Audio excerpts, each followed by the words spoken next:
आणखीन एक उदाहरण या पद्धतीचा अभ्यास होऊया की जेणेकरून हा घटक आपल्याला कायमस्वरूपी लक्षात राहील. यानंतर दुसरं उदाहरण अभ्यासणार आहोत.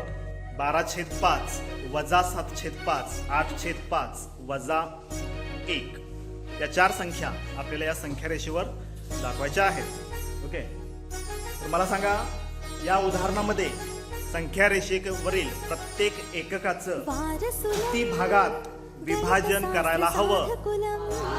5 भागात विभाजन करायला हवं. हा, का 5 भागात? छेद 5 आहे, प्रत्येकाचा छेद 5. ओके, तर 5 भागात विभाजन करण्यासाठी प्रत्येक एककामध्ये किती खुणा किंवा किती टिकल्या आपल्याला लावाव्या लागतील? 4. आवडेल तुम्हाला? चला, कोण येते सुरुवातीला? एका एककाचे 5 भाग आपल्याला करायचे. चला,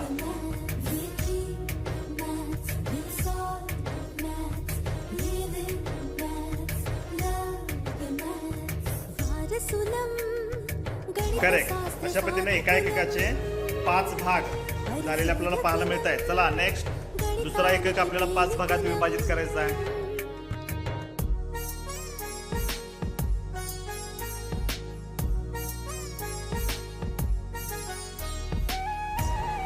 ओके, छान.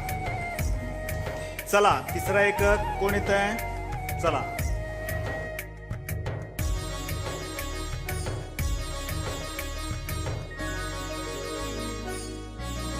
चला पुढे कोण येणार आहे?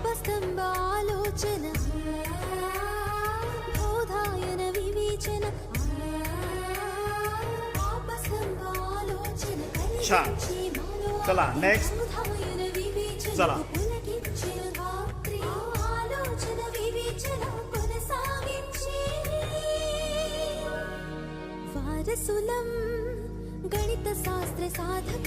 चला पुढच्या एककाचं 5 भागात.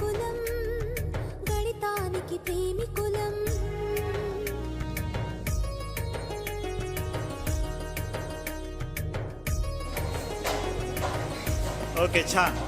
अजून किती एकक आहेत? 2 आहेत. चला नेक्स्ट कोण येत आहे? चला,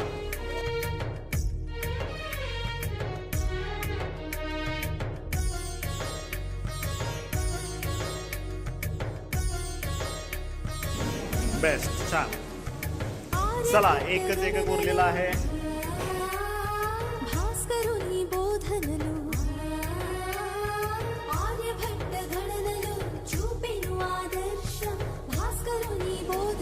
छान.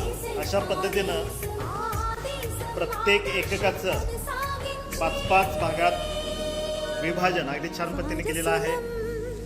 या परिमेय संख्या या संख्या रेषेवर दाखवायची. सुरुवातीची संख्या आपल्याला दिसते 12/5. चला, कोण येते 12/5 दाखवण्यासाठी?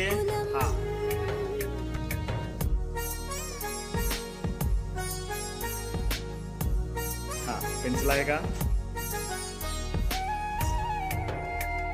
पुढची संख्या आहे वजा 7/5. चला, वजा 7/5.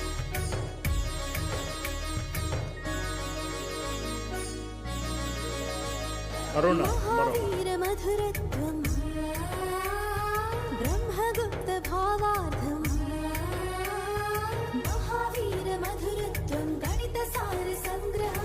त्यानंतर वजा 1. हा, अगदी साधी सोपी आहे संख्या. चला,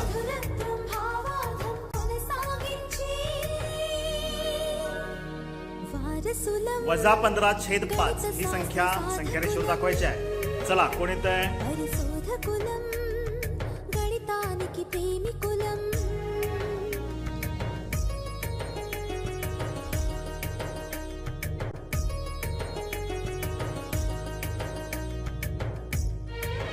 पुढची संख्या आहे वजा 3/5.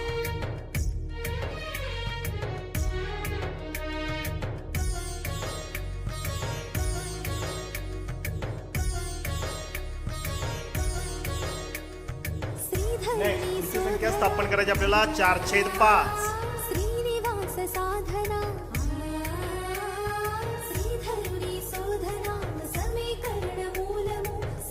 पुढची दाखवायच्या 11/5. कोण येते? चला,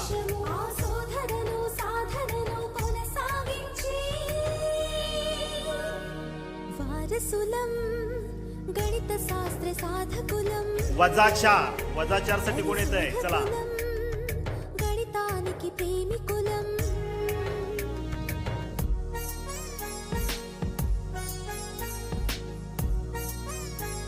नेक्स्ट पुढे 0,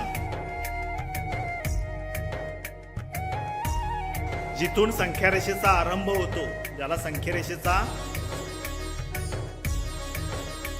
वजा 18/5 ही संख्या आपल्याला याच संख्या रेषेवर दाखवायची आहे.